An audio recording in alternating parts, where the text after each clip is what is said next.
नमः संस्कृताय नमस्कार प्रिय विद्यार्थियों, स्वागत आपका अपने YouTube चैनल समर्पण संस्कृत क्लासेस पर। आई होप आप सभी स्वस्थ होंगे और अपना अच्छे से अध्ययन कर रहे होंगे। तो जैसा कि आप सभी को पता है, हमारी चल रही है संधि। संधि में हमने अभी तक लगभग स्वर संधि लगभग क्या स्वर संधि तो हमारी कंप्लीट ही हो चुकी है और व्यंजन संधि का हमने आधा से ज्यादा कर लिया था। आज की क्लास में हम व्यंजन और विसर्ग संधि को एक साथ ही समाप्त कर देंगे। तो सबसे पहले तो आप सभी के लिए गुड न्यूज है कि आज की क्लास में हमारी जो संधि है, जो पिछले एक हफ्ते से चल रही है, वो समाप्त हो जाएगी। इसके बाद हम डेली एक एक दिन का जो हमारा टॉपिक रहता है उसको कवर करेंगे। टॉपिक सिर्फ एक या दो ही रहते हैं। जैसे मान लीजिए आपके उपसर्ग रहते हैं और आपके रहते हैं ये जो हमारे लगे हुए हैं षड्वेदांग। तो ये आपको कल और परसों की क्लास में दे दिया जाएगा। उसके बाद आपको मैराथन प्रोवाइड की जाएगी। तो चलिए आइए शुरू करते हैं क्लास को अपनी। तो सबसे पहले हमारी जो क्लास में हमारा जो सूत्र है, हमने कल की क्लास में सबसे पहले किया था लत्व विधि सूत्र। जो लत्व संधि होती है हमारी, तो उसमें हमने पढ़ा था सूत्र तोरली सूत्र पढ़ा था, अंतिम सूत्र जो था। तो एक बार हम थोड़ा सा उस सूत्र को रिवाइज कर लेते हैं। तोरली सूत्र क्या होता है? ये सूत्र क्या कहता है? बिल्कुल छोटा सा सूत्र है। ये कहता है कि तवर्ग के बाद अगर लय आ जाए, क्या आ जाए? लय। तो जो तवर्ग होता है वो भी किस में बदल जाएगा? वो भी लय में ही बदल जाएगा। किस में बदल जाएगा? लय में। जैसे मान लीजिए मैंने लिख दिया तत् प्लस लय। तो यहाँ पर आप देख सकते हैं ये हमारा तय क्या है? एक तवर्ग है। और तवर्ग को जब हम लय में बदलेंगे तो ये हमारा हो जाएगा लय। तो ये पूरा रूप बन जाएगा तल लय है। क्या बन जाएगा? तल लय है। इसी प्रकार से एक एग्जाम्पल और देखते हैं। विद्वान विद्वान प्लस लिखति। क्या है? विद्वान प्लस लिखति। मैं एक बार चेक कर लेती हूँ वीडियो शुरू भी हुई है कि नहीं। चलिए चल रही है। विद्वान प्लस लिखति, तो ये क्या है? यहाँ पर देखो न है, और न हमारा किसके अंदर अंदर आता है? तवर्ग के अंदर। तो तवर्ग हमारा क्या बन जाएगा? लय। क्या बन जाएगा? तवर्ग का लय बन जाएगा। तो ये लय हो जाएगा। और एक बात और इम्पोर्टेंट है, ध्यान रखना है। जहां पर भी आपको न दिखाई दे, विद्वान प्लस लिखति न दिखाई दे ना आपको, तो वो न क्या हो जाएगा? यहाँ पर अनुस्वार हो जाएगा। लय के साथ साथ अनुस्वार भी होगा। तो ये किस प्रकार से लिखा जाएगा? ये समस्त पद ये इस प्रकार से लिखा जाएगा। विद्वान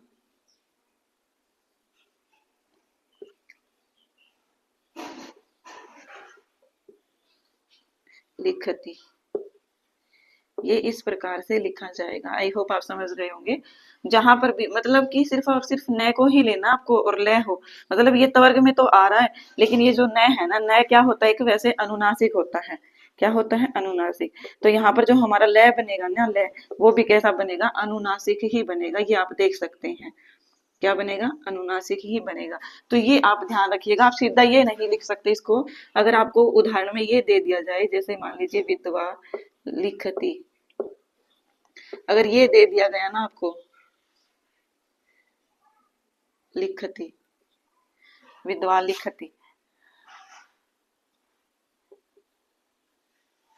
ये दे दिया गया, तो ये सरासर गलत है। ये हमारा सही होगा, क्योंकि यहाँ पर क्या होना चाहिए? हमारे पास अनुनासिक होना चाहिए। तो ये हमारा क्या हो जाएगा? गलत हो जाएगा। ये आप विशेष रूप से ध्यान रखेंगे।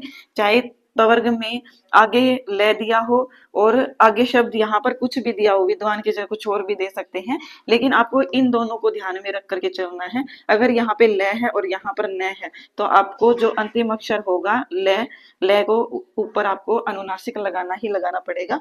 आई होप आप समझ गए होंगे। चलिए अब हम अपनी क्लास जो आज हमारी शुरू होने वाली है उसका पहला सूत्र देखते हैं, जो हमारे सिलेबस में भी लगा हुआ है, तो हमारे लिए इम्पोर्टेंट होगा ही।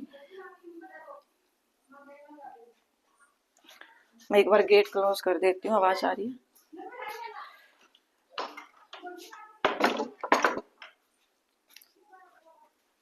तो देखिए हमारा जो दूसरा सूत्र आता है वो क्या है? उदह स्था स्तंभो पूर्वस्य। क्या है? उदह स्था स्तंभो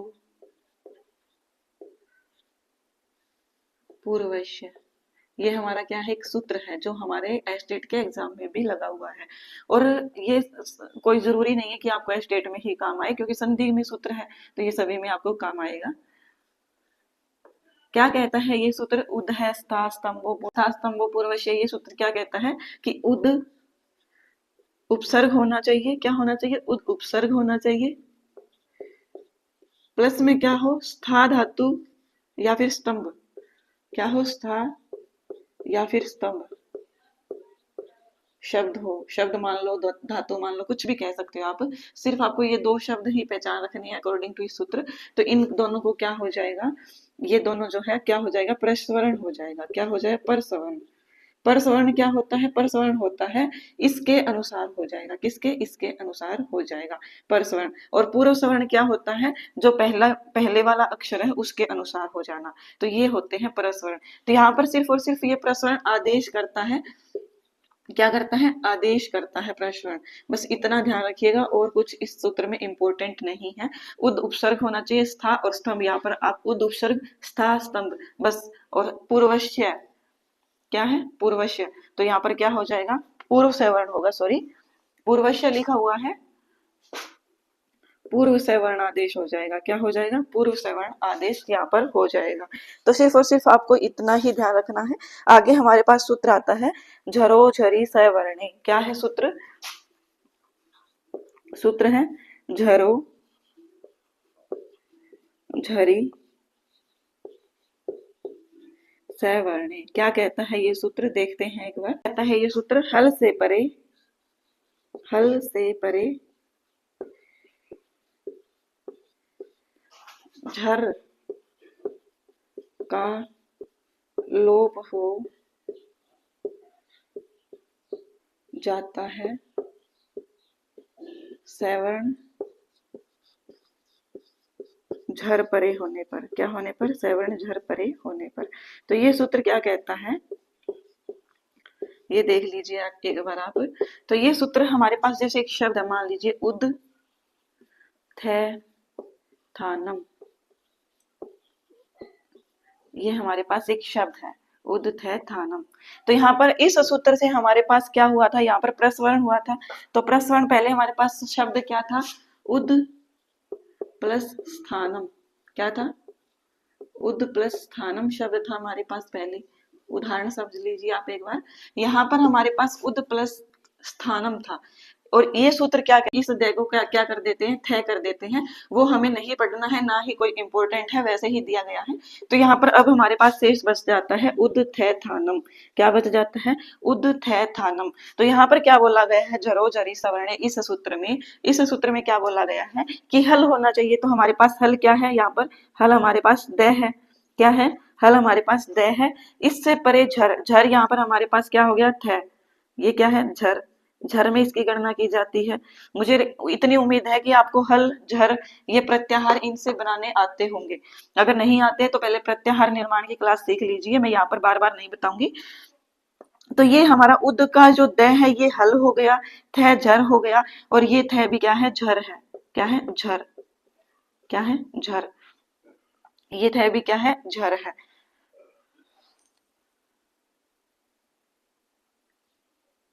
तो यहाँ पर क्या बोला गया है कि ये जो झर है ना, ये जो झर है, यहाँ पर देखो हल से परे झर। तो यहाँ पर हल के बाद झर है, फिर झर का क्या हो जाता है? इसका क्या हो जाता है? लोप हो जाता है। क्या हो जाता है? लोप हो जाएगा। इसका लोप हो जाएगा। क्यों हो जाएगा? क्योंकि सवर्ण झर भी इसके साथ है। ये देखिए, सवर्ण झर परे होने पर। तो यहाँ पर ये जो थ है ना, ये लोप हो जाएगा। शेष क्या बच जाएगा हमारे पास? उद प्लस स्थानम। क्या बन जाएगा? उद प्लस स्थानम हमारे पास शेष बच जाएगा। क्या बन जाएगा? उद प्लस स्थानम। ये हमारे पास शेष बच गया। अब आप इसको ध्यान रखिएगा। अब हमारे पास एक और सूत्र आता है, ऊपर लिख लेते हैं। आई होप आपको ये समझ में आ गया होगा।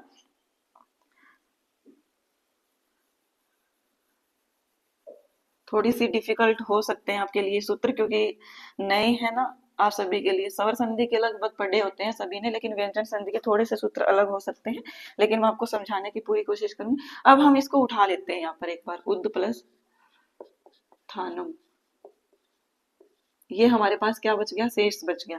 अब हमारे पास एक और सूत्र आता है, जो सूत्र का नाम है खरीचय। क्या है? खरीचय। वेरी वेरी इंपॉर्टेंट है, जितने मर्जी स्टार लगा लीजिए। स्पेशल हमारे सिलेबस में भी मेंशन किया गया है, तो इस सूत्र को आप ध्यान रखिएगा। अब ये खरीचय सूत्र क्या कहता है? खर परे हो तो झलों के स्थान में, झलों के स्थान पर, झलों के स्थान पर चर आदेश हो जाता है। क्या हो जाता है? चर आदेश हो जाता है। ये सूत्र ये कहता है, खरीचय क्या कहता है? वैसे हम इसको खरीचय सूत्र को क्या बोल सकते हैं? चरत्व संधि बोलते हैं। क्या बोलते हैं? चरत्व संधि। क्या बोलते हैं? चर्त संधि। ध्यान रखिएगा। तो ये जो सूत्र है ये क्या कहता है कि खर परे हो तो, झल, झल क्या है हमारे पास यहाँ पर? थ। तो झलों के स्थान पर, सॉरी, झल हमारे पास यहाँ पर द है, और परे क्या है? खर। ये खर प्रत्याहार में आ रहा है हमारे पास, और द हमारा क्या है? झल।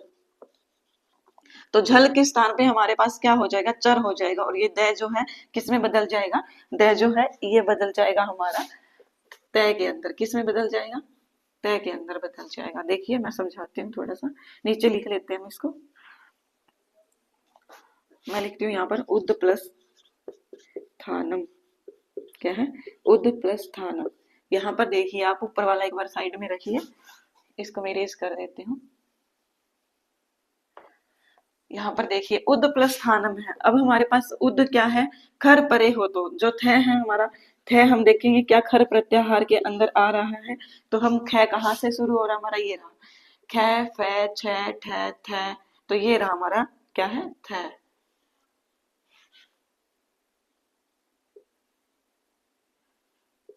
तो ये हमारा क्या है? थ। और ये किसके अंदर आ रहा है? तो ये खर के अंदर आ रहा है। और क्या बोला गया? खर परे हो तो, यहाँ पर खर परे हो गया। अब बोला गया झल, झल के स्थान पर, तो यहाँ पर जल में क्या आ रहा है हमारा? देखो, झ ब ग ड द, ज ब ग ड द। तो ये जो द है हमारा, ये किस में आ रहा है? झल में आ रहा है। किसमें? झल में। और क्या बोला गया है? झल के स्थान पर। क्या बोला गया? झल के स्थान पर। तो ये हमारा हो गया झल।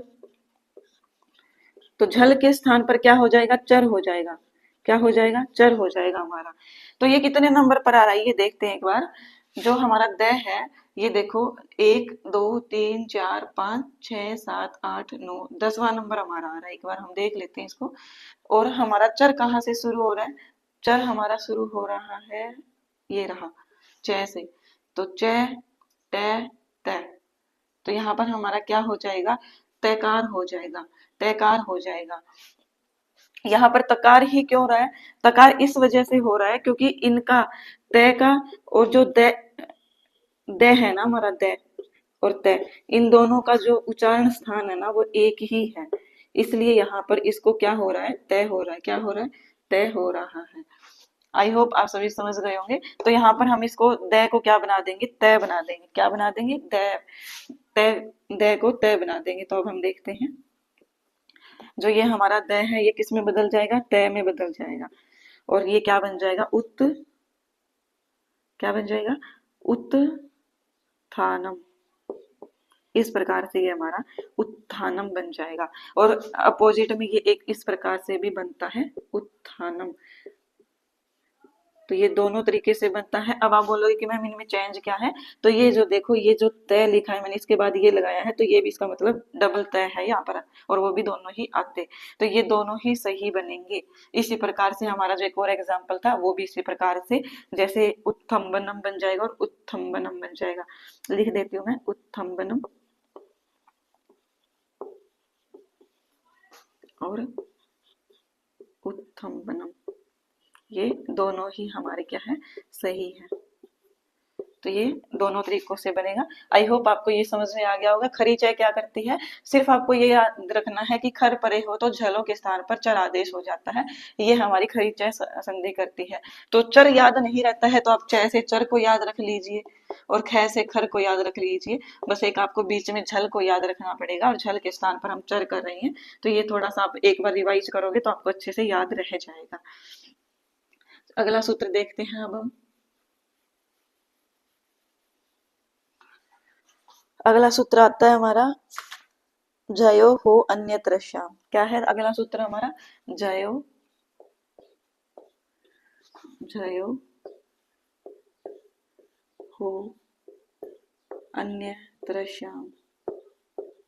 तो ये हमारा अगला सूत्र है। अब ये सूत्र क्या कहता है, झय से पर हकार के स्थान पर क्या हो, हकार के स्थान पर पूर्व सवर्ण आदेश हो। क्या हो, पूर्व सवर्ण आदेश। तो ये हमारा किसका सूत्र है, पूर्व सवर्ण संधि का सूत्र है। किसका, पूर्व सवर्ण संधि। आपने सभी ने सुनी होगी पूर्व सवर्ण संधि का। ये हमारा क्या आता है, सूत्र आता है, पूर्व सवर्ण विधि सूत्र जिसको हम बोलते हैं। तो यहाँ पर क्या होता है, झया से पर, ये देखिए ये जो हमारा सूत्र है ये क्या कहता है, ये एक पूर्व सवर्ण संधि सूत्र है। क्या है, पूर्व सवर्ण संधि सूत्र हमारा आ जाता है। ये क्या है, पूर्व सवर्ण संधि सूत्र हमारा ये है। जयो हो अन्यत्र श्याम, ये क्या कहता है कि झय से पर हकार के स्थान पर पूर्व सवर्ण आदेश हो जाता है। जैसे मैंने लिखा, उदाहरण आता है, ये है वाक धन हरि। क्या है, वाक धन हरि। ये हमारे पास उदाहरण आ रहा है।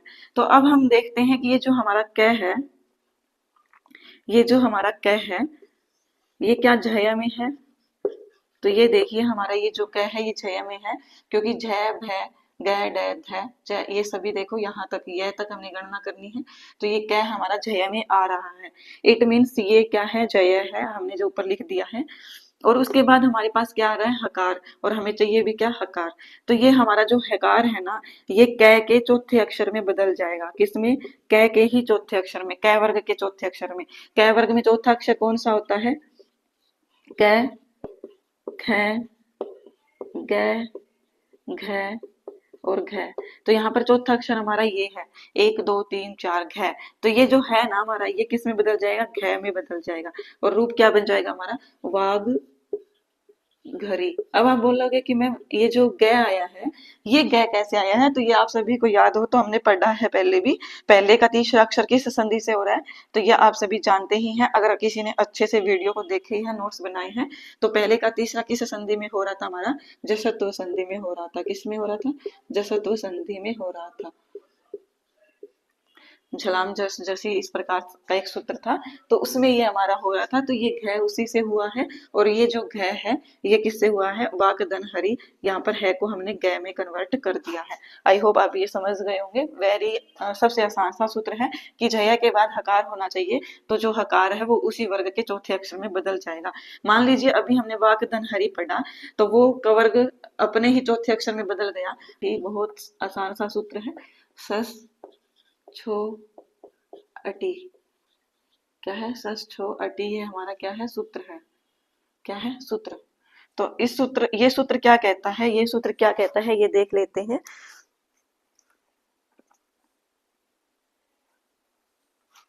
ये सूत्र कहता है, झय से पर,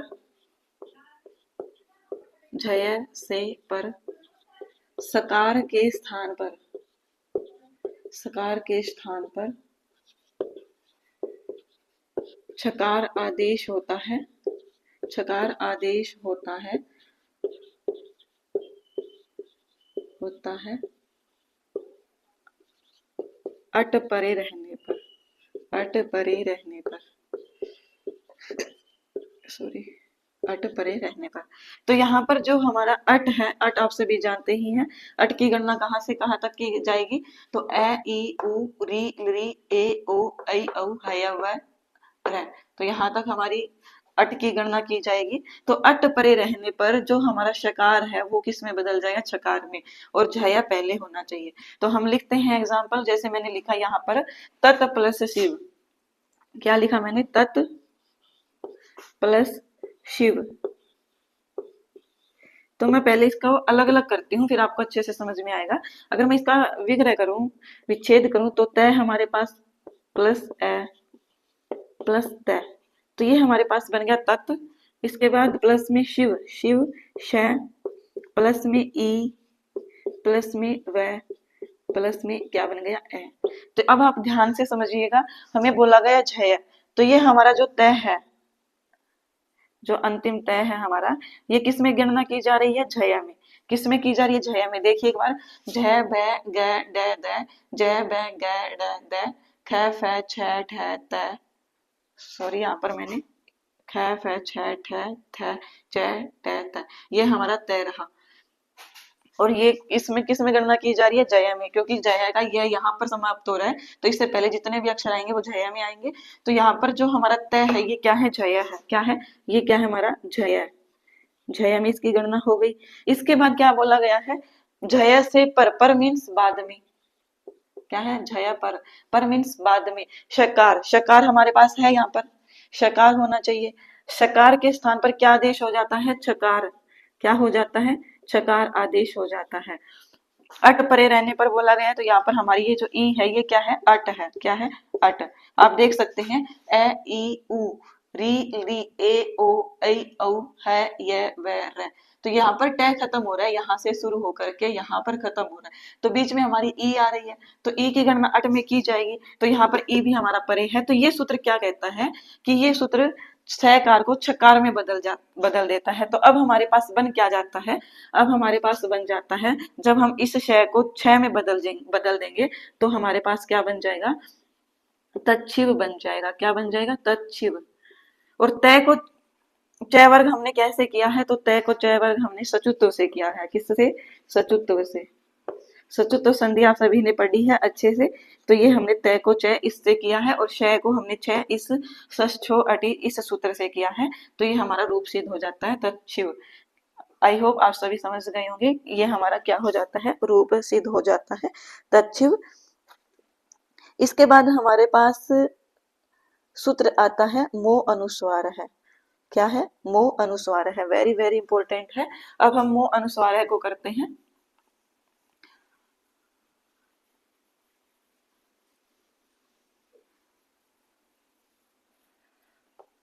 सूत्र है मो अनुस्वार है। मो अनुस्वार, तो ये जो सूत्र है ये क्या कहता है? मो अनुस्वार है, ये सूत्र क्या कहता है कि मैं हो, बाद में क्या हो? हल। हल मीन्स सभी व्यंजन। क्या हो? मैं हो और बाद में हल हो, सभी व्यंजन हो, तो ये किस में बदल जाएगा हमारा? ये जो हमारा मैं है ये किस में बदल जाएगा? अनुस्वार में बदल जाएगा। किस में बदल जाएगा? अनुस्वार में। बहुत आसान सूत्र है, आप सभी जानते भी होंगे, आज तक हम यही पढ़ते आ रहे हैं। मो अनुस्वार जो सूत्र है इसी की वजह से हम अनुस्वार लगाते हैं। जैसे मैंने कोई शब्द लिखा, जैसे मैंने लिखा आम खादती, आम खादती, और मैंने लिखा आम खादती, तो हमारा सही कौन सा है? हमारा सही रूप होगा ये। अब आप बोलोगे कि मैम आम लिखने में ऐसा आता है, लेकिन प्रिय विद्यार्थियों कभी भी चाहे कोई वाक्य हो कुछ भी हो, हमें क्या करना है? जहां पर भी हमें आगे वाला व्यंजन, अगर आगे वाला जो अक्षर है वो व्यंजन दिखाई दे रहा है ना, व्यंजन, तो आप बेहिचक इसको क्या कर दीजिए? इस मैं को अनुस्वार में बदल दीजिए और मैं को क्या कर दीजिए? हटा दीजिए। क्या कर दीजिए? हटा दीजिए। अगर मैं इसे को इस प्रकार से लिखती कि जैसे मैंने लिखा आम, मैं एक बार एग्जाम्पल दे रही हूँ, ये कोई वाक्य नहीं है, सिर्फ एग्जाम्पल। अनुस्वार है, अनुस्वार है अस्ति, वैसे ही एग्जाम्पल दे रही हूँ, कोई बनाया नहीं है मैंने, कोई वाक्य नहीं है, कोई मीनिंग नहीं है इसका। तो यहाँ पर देखो हमारे पास क्या है? ए है। क्या है? ए। और ए हमारे पास स्वर है, तो ये जो हमारा आम है ना ये बिल्कुल ठीक है। इसके अकॉर्डिंग हमें देखना है, आगे वाले अक्षर के अकॉर्डिंग हमें देखना है कि आगे हमारा व्यंजन आ रहा है या फिर हमारा स्वर आ रहा है। अगर स्वर है तो हमारा मैं जो है वो इसी प्रकार से लिखा जाएगा, और अगर आगे वाला अक्षर व्यंजन है तो वो हमारा जो अंतिम अक्षर है वो इस प्रकार से बन जाएगा। तो इसी को हम वो अनुस्वार कहते हैं। जैसे मैं सॉरी, अब एग्जाम्पल बताती हूँ अकॉर्डिंग टू इस सूत्र के अनुसार। एक एग्जाम्पल देखते हैं हम, 1 से 2। क्या है एग्जाम्पल मो अनुस्वार है के? तो मैं लिखती हूँ यहाँ पर उदाहरण, हरीम प्लस वंदे, हरीम प्लस वंदे। अब आपके लिए आज का एक सवाल है, मैंने अभी समझाया है ये, तो यहाँ पर सामने वाला अक्षर क्या है? आप ये देख करके ये बताओगे कि यहाँ पर हरीम प्लस वंदे ठीक है या फिर ये वाला ठीक है। तो ये आपको बताना है, ये ठीक है या ये ठीक है, ये आपको कमेंट में बताना है। क्या करना है आपको, कमेंट में बताना है।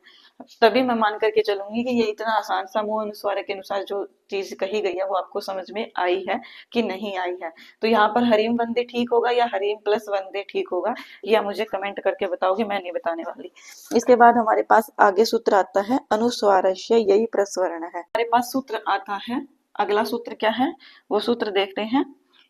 सूत्र है हमारे पास अगला, जिसको हम प्रस्वर्ण संधि कहते हैं। प्रस्वर्ण संधि क्या कहते हैं, प्रस्वर्ण संधि कहते हैं। इसका एक सूत्र है हमारे पास, अनुस्वारस्य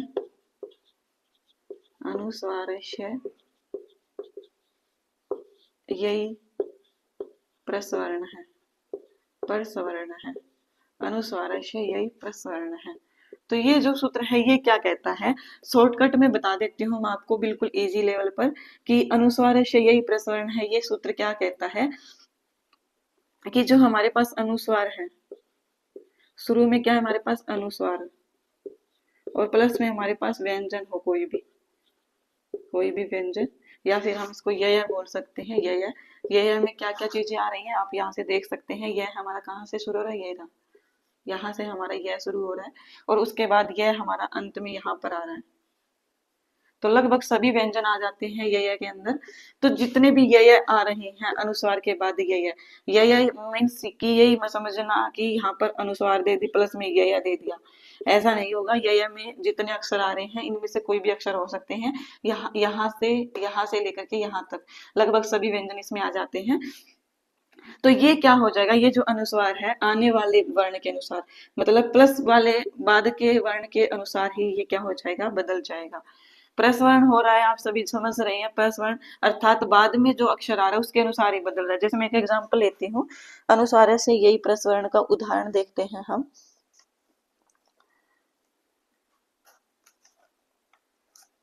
जैसे मैंने लिखा अम प्लस कित, अम प्लस कित, ये मैंने लिख दिया अम प्लस कित। तो ये जो उदाहरण है जैसे अम प्लस कित, तो यहाँ पर कै जो है, कै आप देख सकते हैं यय के अंदर आ रहा है। ये रहा हमारा, ये क्या है, यय में आ रहा है। ये हमारा कै जो है यय में आ रहा है। तो ये जो कै है, कै किस में बदल जाएगा, ये कै नहीं बदलेगा। यहाँ पर कै को देख करके ये जो अनुस्वार है ये इसी वर्ग का हो जाएगा। देखो समझ में आ रहा होगा आपको। जैसे मैंने लिखा कै, ख, गै, घै और गै, ये मैंने लिख दिया। अब यहाँ पर हमारे पास है अनुस्वार, क्या है, अनुस्वार। आगे हमारे पास कै, तो कै जो है वो अपने ही वर्ग के 5वें अक्षर में बदल जाएगा। कै नहीं बदलेगा, यहाँ पर अनुस्वार बदलेगा। फिर से समझाती हूँ मैं, मुझे नहीं लगता कि आपको समझ में आ रहा होगा। देखो हमें बोला गया है कि अनुस्वार के बाद यय होना चाहिए। क्या होना चाहिए, अनुस्वार के बाद यय। और यय क्या होते हैं, लगभग सभी व्यंजन होते हैं कुछ एक को छोड़ करके, इसलिए मैंने साथ में व्यंजन भी लिख दिया। अब हमसे पूछा गया है कि अम प्लस कित, क्या है, अम प्लस कित। तो यहाँ पर कै हमारा आप देख सकते हैं यय में इसकी गणना की जा रही है। तो ये हमारा कै जो है यय है, क्या है, यय। कै की यहाँ पर गणना की जा रही है। तो ये जो अनुस्वार है ना, ये अनुस्वार किस में बदल जाएगा, अनुस्वार बदल जाएगा हमारा सामने वाले कै के 5वें अक्षर में, कै वर्ग के 5वें अक्षर में बदल जाएगा। किसमें बदल जाएगा, 5वें अक्षर में। तो कै वर्ग का 5वां अक्षर क्या आता है, गै आता है। कै वर्ग का 5वां अक्षर क्या आता है, देखो कै, ख, गै, घै और घै। तो ये हमारा हो गया कै, ख, गै, गै, घै। तो ये 5वां अक्षर हमारा हो गया। तो ये जो अनुस्वार है ना ये किस में बदल जाएगा, ये हमारा गै में बदल जाएगा। और क्या बन जाएगा, ए, ये कै, ई, तै, ये हमारा रूप बन जाएगा। और ये विकल्प से बनता है, इसलिए इसको हम इस प्रकार से भी लिख सकते हैं। वैसे बहुत से विद्यार्थी हैं जो इस प्रकार से अपना नाम लिखते भी हैं। अगर किसी का नाम अंकित है तो वो कमेंट में बताइएगा कि वो इस प्रकार से लिखते हैं इस प्रकार से, लेकिन जो ग्रामर के अकॉर्डिंग है वो यही सही होता है। ये सिर्फ हम शॉर्टकट में लिख ही देते हैं, क्योंकि यहाँ पर हमारी प्रसवर्ण संधि इसको क्या कर देती है, परसवर्ण, परसवर्ण अर्थात इसके अनुसार ही इसके समान वर्ण को इसमें अनुस्वार को बदल देती है। आई होप आप ये समझ गए होंगे। तो यहाँ पर चाहे कोई भी उदाहरण दे दिया जाए आपको, कोई और उदाहरण, मैं एक और उदाहरण देखती हूँ।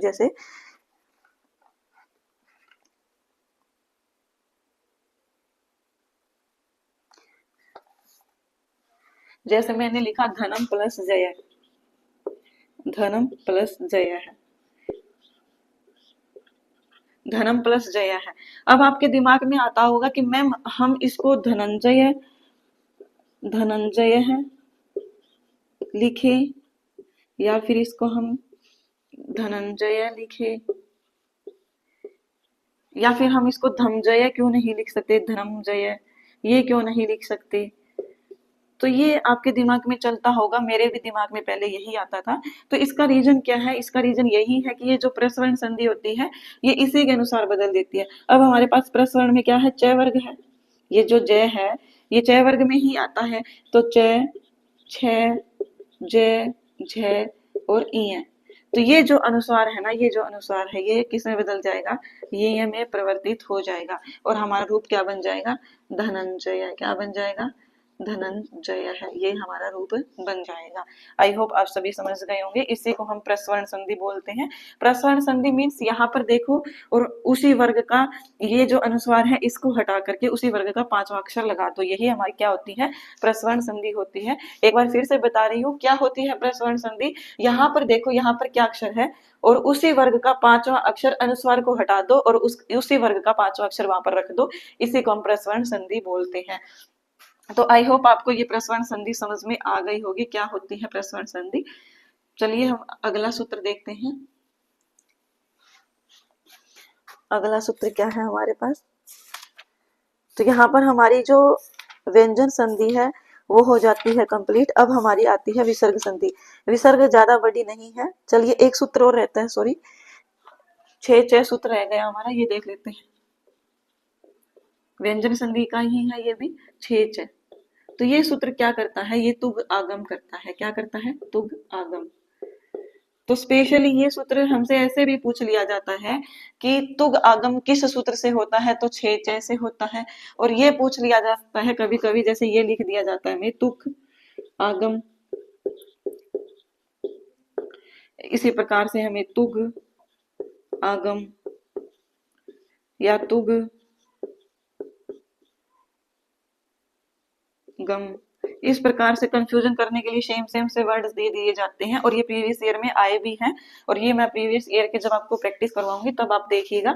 तो ये प्रश्न पूछे जाते हैं, तो आपको ध्यान रखना है तुग आगम होता है, इसके अंदर क्या होता है, तुग आगम। तो इसको हम इसी प्रकार से लिखते हैं, ये आप ध्यान रखिएगा। 6 सूत्र हमारा क्या करता है, तुग आगम करता है।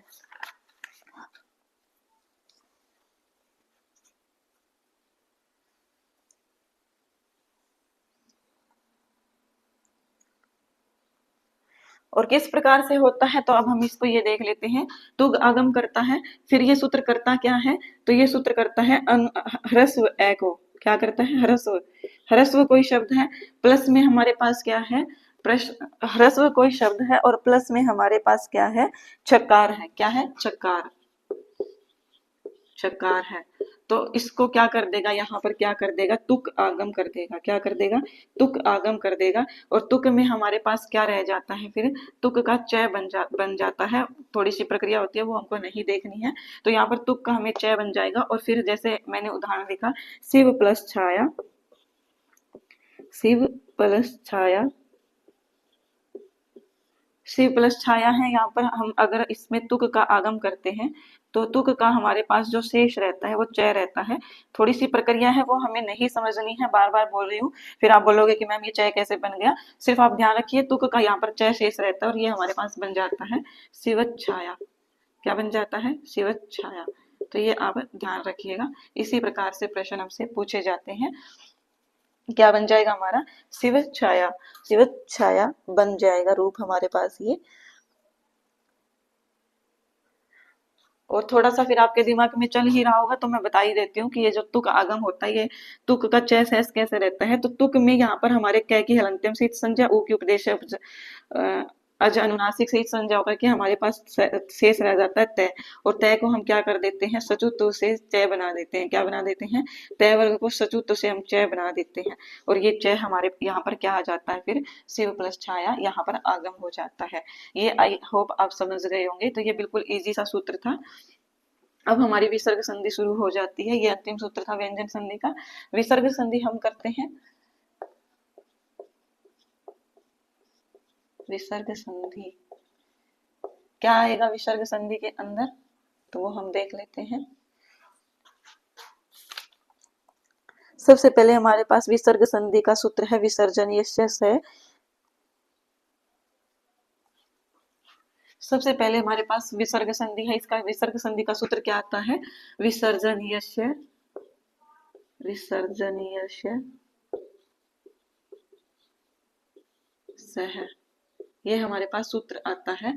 ये सूत्र क्या कहता है, ये कहता है कि विसर्जनीय सूत्र क्या कहता है कि विसर्ग हो प्लस में हमारे पास क्या हो, खर प्रत्याहार। क्या हो, खर प्रत्याहार। तो ये जो विसर्ग है ना, ये किस में बदल जाएगी, ये स में बदल जाएगी। किसमें, श में बदल जाएगी। बस इतना सा ही कहता है ये सूत्र। क्या हो, पहले हमारे पास विसर्ग हो, उसके बाद हमारे पास खर प्रत्याहार। खर में क्या क्या आते हैं, मैं लिख देती हूँ। खर के अंदर, खर के अंदर हमारे आएंगे ख, फ, छ, ठ, थ, च, ट, त, क, प, य, श, श, स, ये हमारे किसके अंदर आएंगे, खर के अंदर आएंगे। तो इसके बाद मान लीजिए यहाँ पर विसर्ग है, इधर इनमें से कोई भी एक अक्षर है, तो वो हमारा जो विसर्ग है वो स में बदल जाएगा। उदाहरण क्या होगा इसका, उदाहरण देखती हूँ मैं। उदाहरण होगा हमारे पास, जैसे लिखा है विष्णु, विष्णु प्लस त्राता,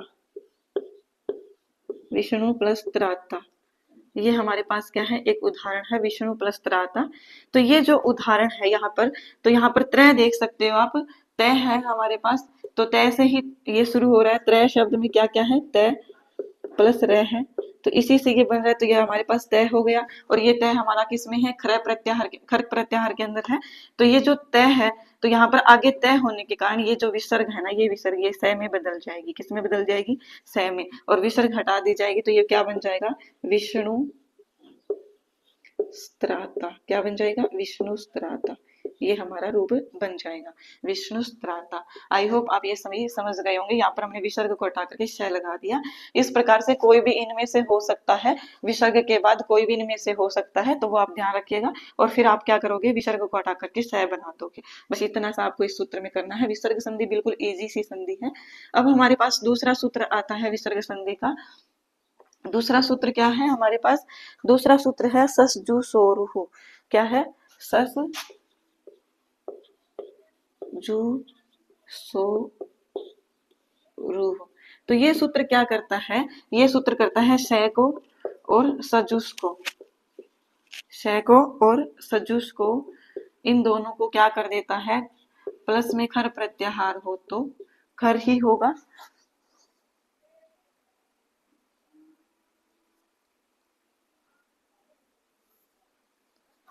मतलब कोई भी व्यंजन हो सकता है इसके बाद में, स और सजुस के बाद में कोई भी व्यंजन हो सकता है। जरूरी नहीं है कि खर ही हो, कोई भी व्यंजन हो सकता है। तो वो किस में बदल जाएगा, हमारा ये जो स और सजुस है, ये दोनों किस में बदल जाएंगे, रू में बदल जाएंगे। किस में बदल जाएंगे, रू में बदल जाएंगे। तो ये आप ध्यान रखिएगा, रू में बदल जाएंगे। तो जैसे मैं एक एग्जाम्पल लिखती हूँ यहाँ पर। एग्जाम्पल है हमारे पास,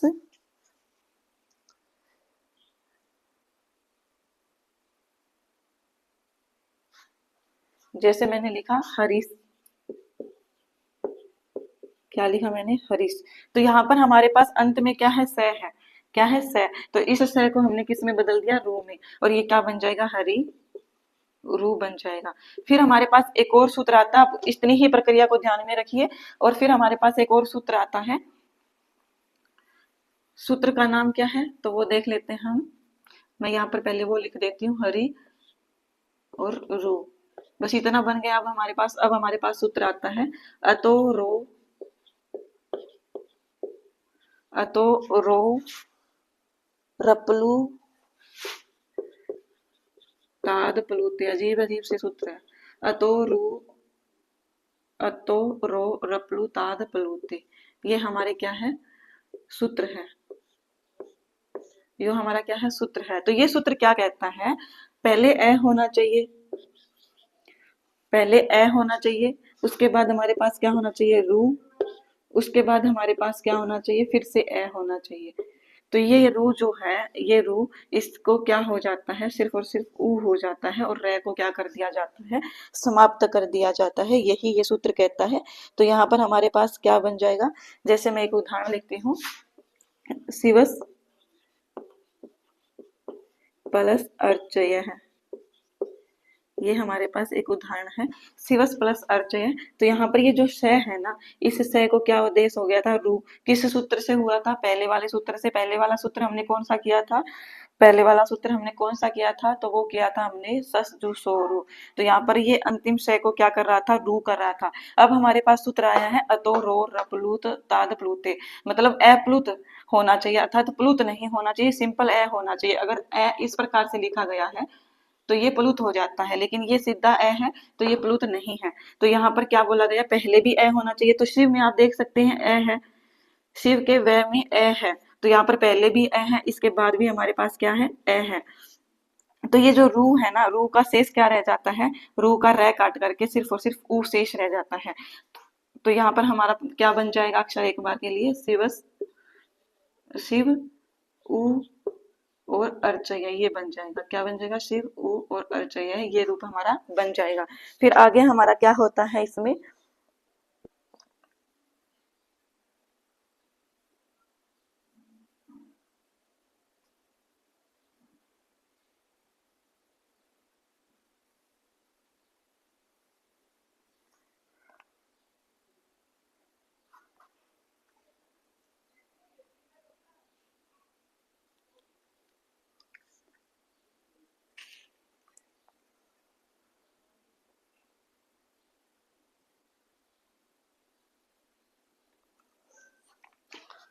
फिर हमारे पास ये बन जाता है शिव ऊ और अर्चय, और ऊ हमारा किस में बदल जाता है, आद गुण से गुण में बदल जाएगा।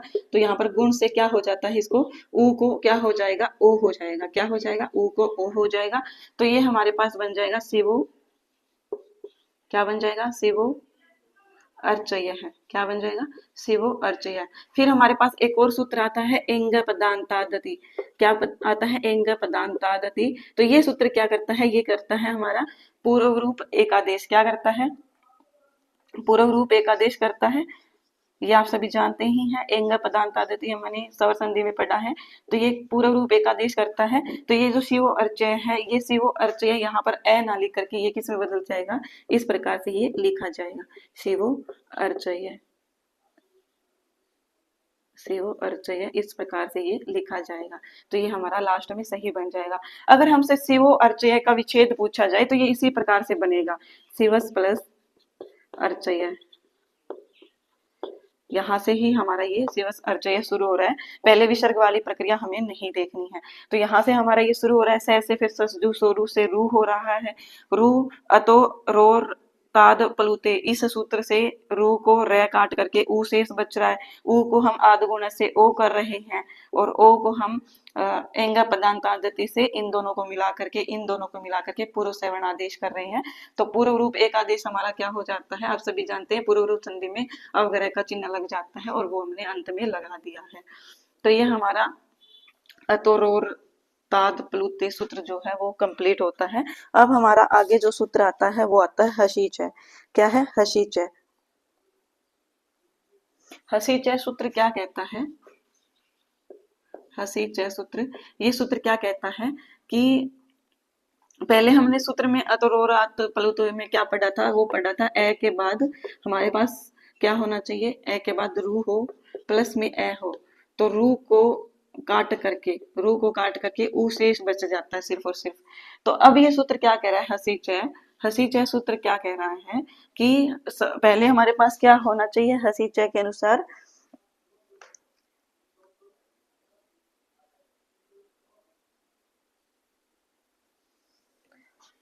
कि हंस परे रहने पर भी, हंस परे रहने पर भी, हंस परे रहने पर